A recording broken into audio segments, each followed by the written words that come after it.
Hello, everyone. It's my pleasure now to talk a little bit about natural history studies in Aicardi-Goutières syndrome. Natural history studies are a very important part of understanding disorders and also planning for clinical trial and overall readiness of the field to prepare for new treatments and understanding of the disease. And during this talk, I'm going to try to spend a little bit of time explaining how we get to an understanding of the natural history of a disorder. Before I start, I want to explain that we are working in part to support natural history studies with a number of different drug companies, both for AGS and other disorders. I don't take any personal compensation, but I do work with a number of pharmaceutical companies, and I also serve on a number of different scientific advisory boards to help support work in the leukodystrophies overall. And then I will also be talking about the AGS scale, which was developed by Dr. Laura Dang and is copyrighted by the Children's Hospital of Philadelphia. More importantly, I want to acknowledge all our partners at AGSAA, the many families who've contributed to our natural history studies thus far, and also our funders at the NIH through NHGRI and NINDS, as well as the Children's Hospital of Philadelphia and the state of Pennsylvania.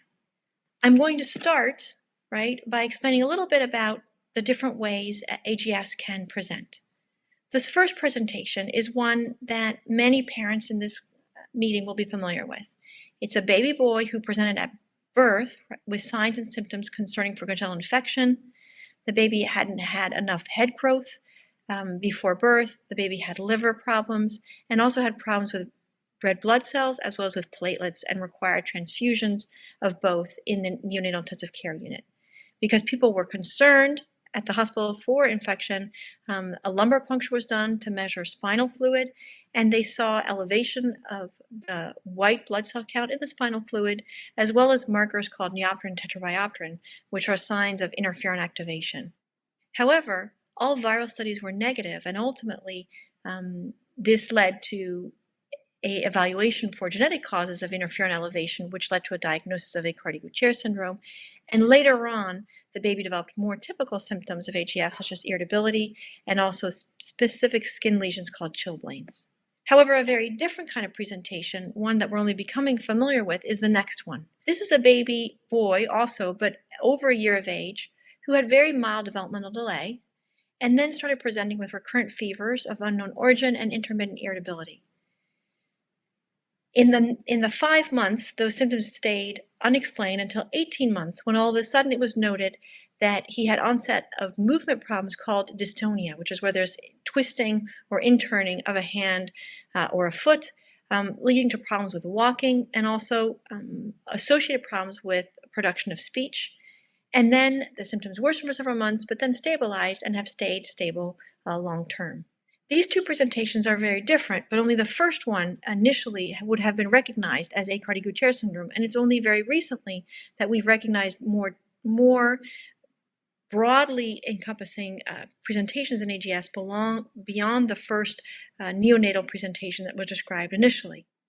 This is really important because when we look at AGS from the perspective of looking at how many people are diagnosed on a genetic basis with AGS, AGS is probably one of the most frequent leukodystrophies. This comes from a study that we did in partnership with a number of different genetic testing laboratories, and we asked them simply, please tell us what mutations you see in leukodystrophy-related genes. And when we asked them to do that, we included not just AGS-related genes, but also genes for disorders like metachromatic leukodystrophy, a disorder called 4-H, other leukodystrophies like Alexander's disease or adrenal leukodystrophy, and above and beyond, AGS was the most common, representing almost 20% of all leukodystrophies that were diagnosed. And yet, if you ask leukodystrophy experts and clinicians, they'll tell you there's no way that 20% of our patients have AGS. It's a much smaller percentage than that. That means that there are patients who are not being recognized as having classical features of AGS, but are being diagnosed in other settings, and therefore we're missing a number of presentations of AGS. As parents, you already know that AGS is genetically heterogeneous. There are now 9 different genes that cause different types of problems in cells related to the recognition and the alerting of the cell to particles that resemble viruses called nucleic acids. And we know that altogether, those 9 different types of genetic causes of AGS all result in interferon production, but that interferon production can result in a number of different organs being affected. So that means that overall, not only is AGS genetically very heterogeneous, with sometimes different symptoms specific to different genes, but also can impact a large number of different organs. And as clinicians treating AGS, we like to say that there really isn't an organ system you don't need to watch for complications in AGS, because almost everything can be affected. Well, that leads to a very broad and diverse presentation and can make it very difficult to figuratively wrap your arms around AGS as a disease when you're trying to think about how best to approach it from a clinical care perspective and from the perspective of designing clinical trials. I'm going to get a little bit more into detail specifically on the neurologic features because, as you all know, I am a neurologist, and you're also hearing today about a lot of the other overall body complications.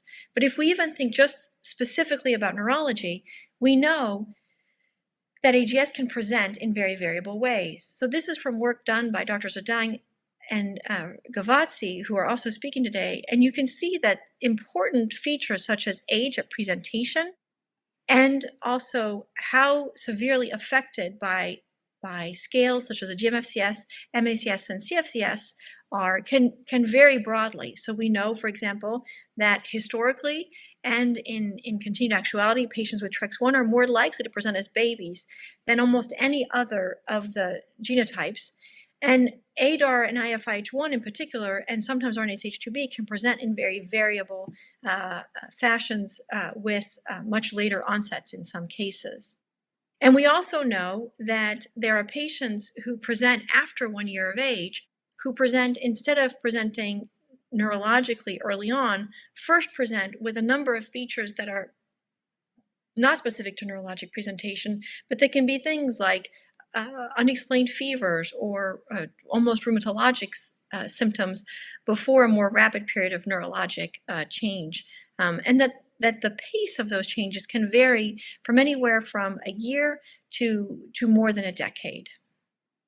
And we also know that different genes can do so in different ways, so that we know that things like fatigue and chilblains and febrile illness or irritability may be more or less common in different gene types, right?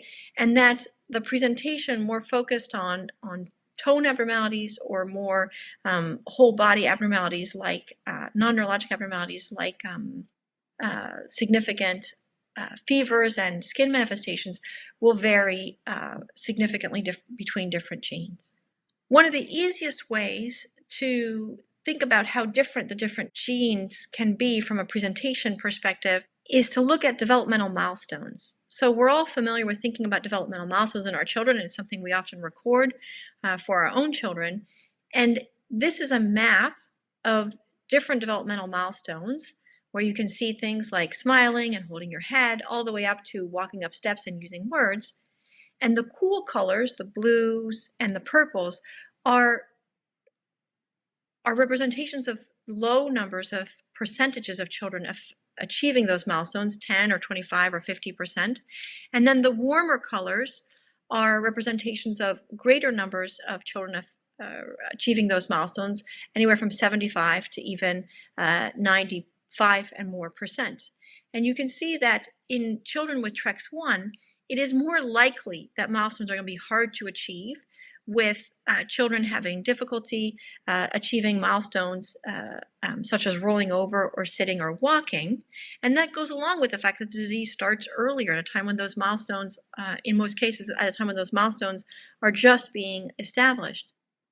Conversely, disorders like genes like ADAR, IFIH1, and SAMHD1, you see a much broader percentage of children achieving even complex milestones, with more than 75% of children doing things like pulling to stand or developing a pincer grasp, and a not insignificant majority of children learning things like walking well or using several word sentences.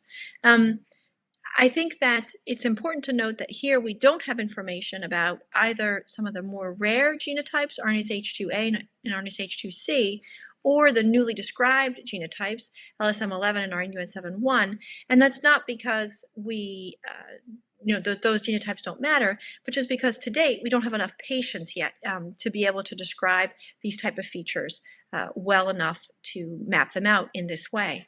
So you're going to ask me, why is this information important, and why have we spent the last years already gathering some of the data I showed to you today? Well, the first and perhaps the most important part is that families new to the AGS journey, if we have this information, can better know what to expect if we understand the disease a little bit better. And in partnership with them, their health providers can better anticipate what health concerns might occur and understand and be able to warn and look for complications that might be known.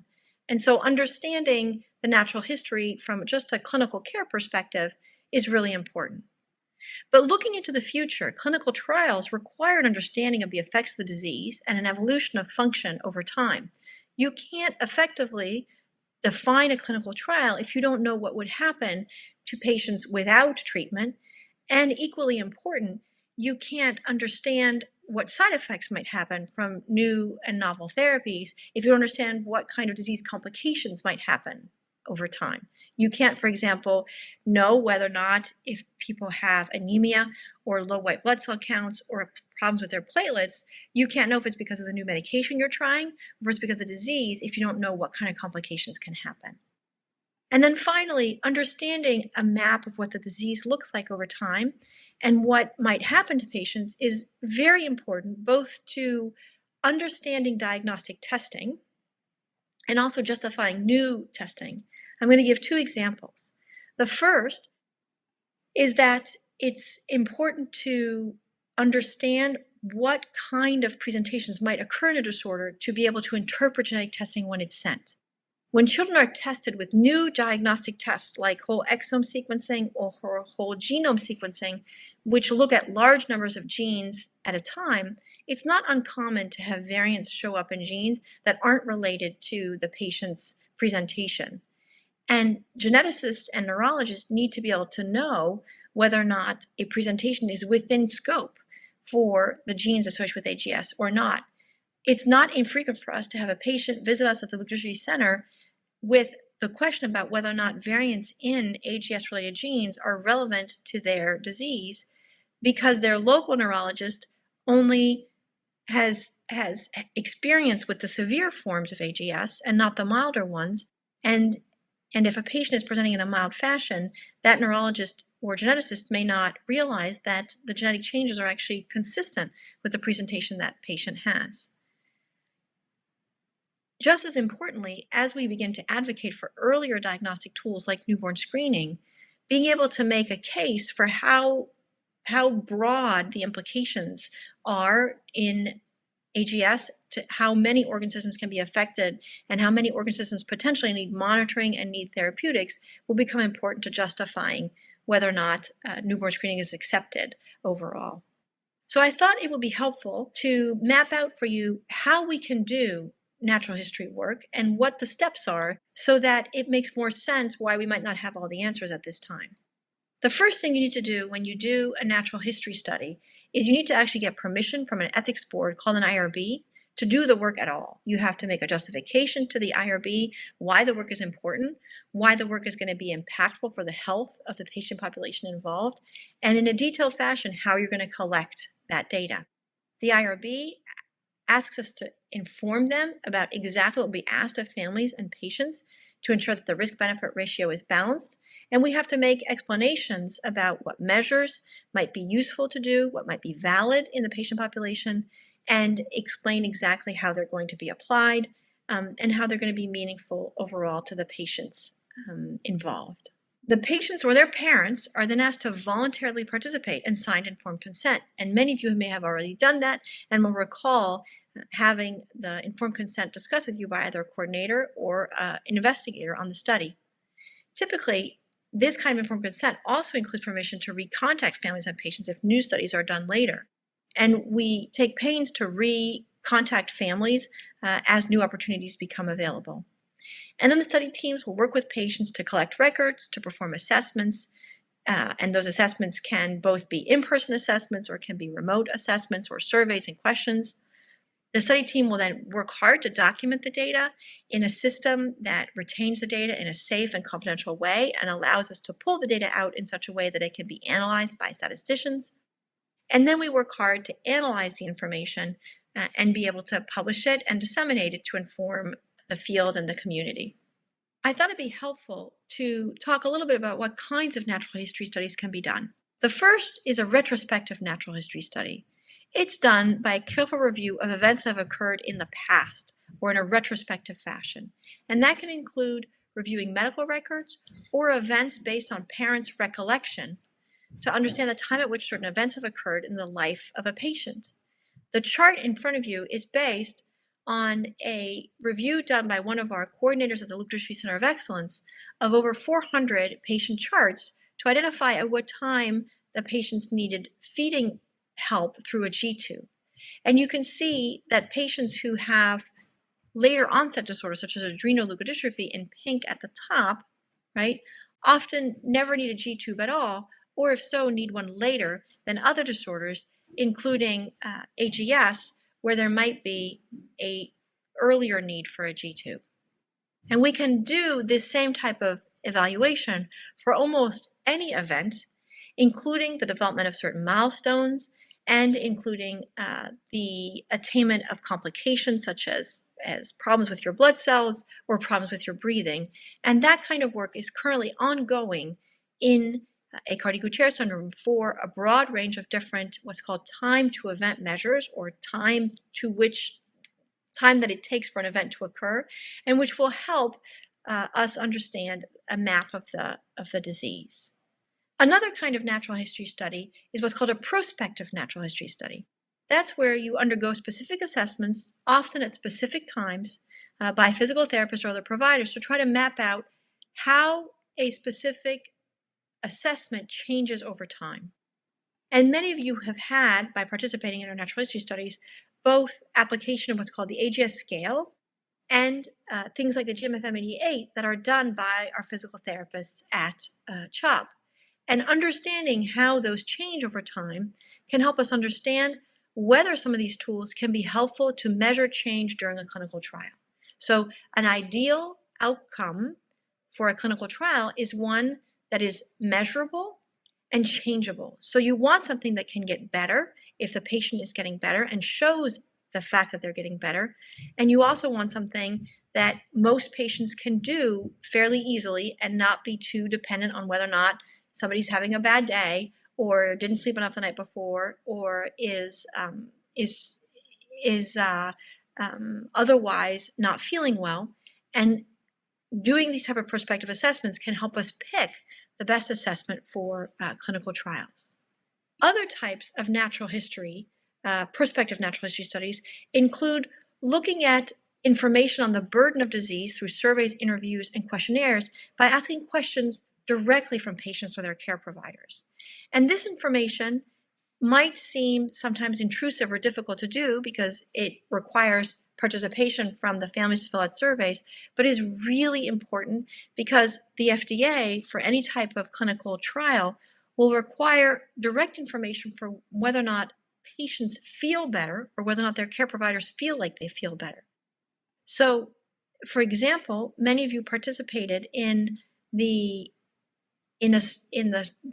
interview process that was done about 2 years ago now at the last AGS family conference, and we learned a lot from that series of interviews, including how frustrating it can be to have a delay at diagnosis. And on the right, I show a map of the amount of time between the onset of symptoms and diagnosis in many of our patients. But we also learned about how important motor and communication function was to families that allow us to justify how important that is if we manage to change it in a clinical trial. So together, these studies piece together a picture of the disease, and that will allow planning and sometimes comparison groups for clinical trials. It will allow doctors and families to anticipate complications of the disease. It will allow advocacy for earlier diagnosis in the future, and allow other families and patients to know what to expect from AGS. Importantly, the only way that we can get that information is actually by contribution from patients and their families. So I hope at this point you're asking yourself, how can you contribute? And I'd like to say that you can contribute at many levels in whatever way works for you or your family. You can share medical records with clinical scientists. You can participate in surveys or interviews via the patient registry that's being discussed today, or our natural history study, or other natural history studies. And you could have evaluations at home or at a study site via one of the standardized assessments that we're currently doing to try to understand what assessments might be useful for clinical trials. I hope you'll consider participating in natural history studies. They're our only way forward to better understand the disease and to develop therapeutics. If you have questions or are interested and are not already participating in a natural history study for AGS, please feel free to reach out to one of these emails.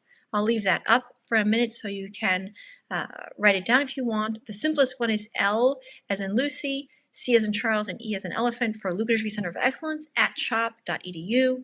And then another one is AGS Clinical Trials at chop.edu.